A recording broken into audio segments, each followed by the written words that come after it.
Biografi Kiai Haji Hashim Asy'ari, pendiri Nahdlatul Ulama, NU, Kiai Haji M. Muhammad Hashim Asy'ari bagian belakangnya juga sering diejek Asy'ari atau Ashari adalah salah seorang pahlawan nasional Indonesia yang merupakan pendiri Nahdlatul Ulama, organisasi massa Islam yang terbesar di Indonesia. Di kalangan Nahdliyin dan ulama pesantren ia dijuluki dengan sebutan Hadratus Syekh yang berarti Maha Guru. Keluarga Hashim Asy'ari lahir di Kabupaten Jombang, Jawa Timur, 14 Februari 1871, putra ketiga dari 10 bersaudara. Ayahnya bernama Kiai Asy'ari, pemimpin pesantren yang berada di sebelah selatan Jombang. Ibunya bernama Halimah.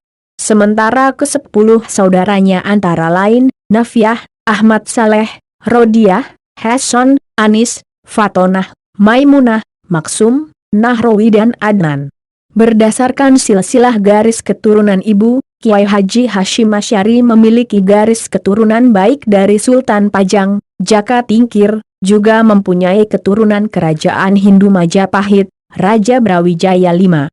Silsilah Kiai Haji Hashim Asy'ari berdasarkan garis keturunan ibu, Hashim Asy'ari putra Halimah, putri Lainah putri Sihah, putra Abdul Jabbar, putra Ahmad, putra Pangeran Sambo, putra Pangeran Benowo, putra Joko Tingkir, putra Prabu Brawijaya V. Ia menikah 7 kali dan kesemua istrinya adalah putri dari ulama. 4 istrinya bernama Khadijah, Nafisah, Nafikoh, dan Masuroh. Salah seorang putranya, Wahid Hashim adalah salah satu perumus piagam Jakarta yang kemudian menjadi Menteri Agama, sedangkan cucunya, Abdurrahman Wahid, menjadi Presiden Indonesia. Pendidikan. Kiai Haji Hashim Asy'ari belajar dasar-dasar agama dari ayah dan kakeknya, Kiai Usman yang juga pemimpin pesantren Gedang di Jombang. Sejak usia 15 tahun, ia berkelana menimba ilmu di berbagai pesantren, antara lain pesantren Wonokoyo di Probolinggo, pesantren Langitan di Tuban, pesantren Trenggilis di Semarang, pesantren Kademangan di Bangkalan dan pesantren Siwalan di Sidoarjo. Pada tahun 1892, Kiai Haji Hashim Asy'ari pergi menimba ilmu ke Mekah, dan berguru pada Syekh Ahmad Khatib Minangkabau, Syekh Muhammad Mahfuz At-Tarmasi, Syekh Ahmad Amin Al-Attar, Syekh Ibrahim Arab, Syekh Setyamani, Syekh Rahmaullah, Syekh Soleh Bafalal, Sayyid Abbas Maliki, Sayyid Alwi bin Ahmad Asakov, dan Sayyid Husain Al-Habsyi. Di Makkah, awalnya Kiai Haji Hashim Asy'ari belajar di bawah bimbingan Syekh Mahfuz dari Termas, Pacitan, yang merupakan ulama dari Indonesia pertama yang mengajar Sahih Bukhari di Makkah. Syekh Mahfuz adalah ahli hadis dan hal ini sangat menarik minat belajar Kiai Haji Hashim Asy'ari sehingga sekembalinya ke Indonesia pesantren ia sangat terkenal dalam pengajaran ilmu hadis. Ia mendapatkan ijazah langsung dari Syekh Mahfuz untuk mengajar Sahih Bukhari, di mana Syekh Mahfuz merupakan pewaris terakhir dari pertalian penerima hadis dari 23 generasi penerima karya ini.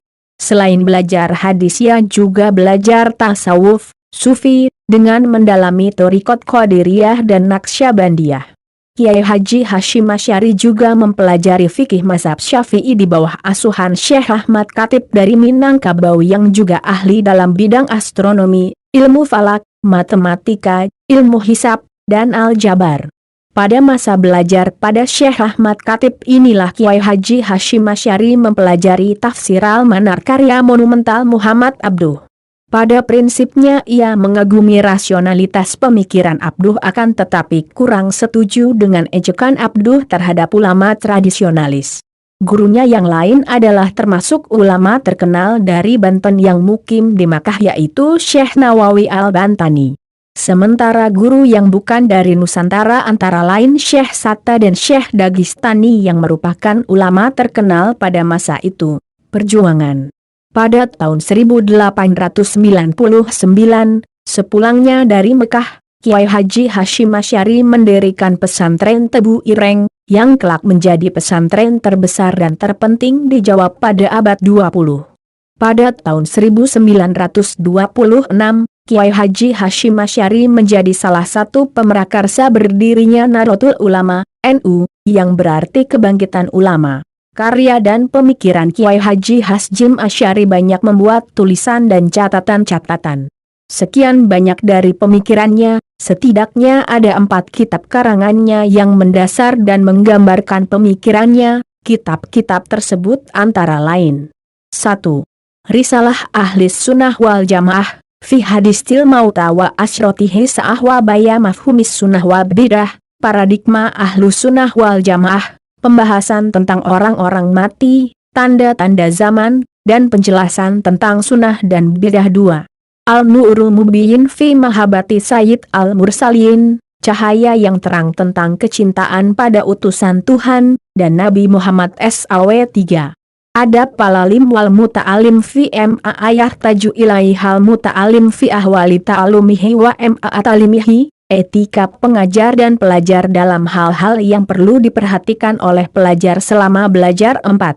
Al-Tibyan Finnahyi an muqata'atil arham wal aqorib wal ikhwan, penjelasan tentang larangan memutus tali silaturahmi, tali persaudaraan dan tali persahabatan. Muqaddimah Al-Kanun al-Asasi li Jamiyat Nahdlatul Ulama.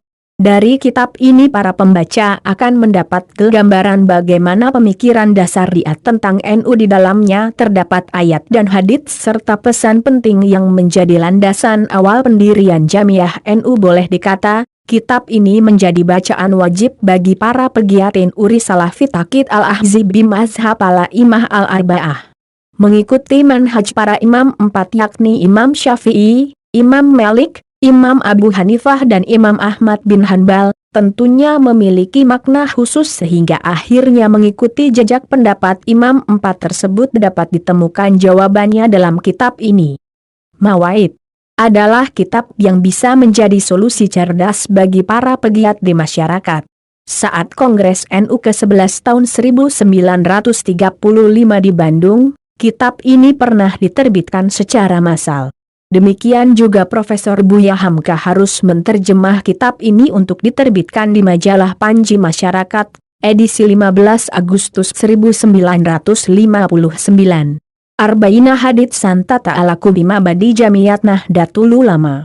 Hidup ini tak akan lepas dari rintangan dan tantangan. Hanya pribadi yang tangguh serta memiliki sosok yang kukuh dalam memegang prinsiplah yang akan lulus sebagai pememang. Kitab ini berisikan 40 hadits pilihan yang seharusnya menjadi pedoman bagi warga NU. Al-Tanbiyat al-Wajibat liman yusna al-Maulid bi al-Munkarat. Kitab ini menyajikan beberapa hal yang harus diperhatikan saat memperingati Maulidur Rasul.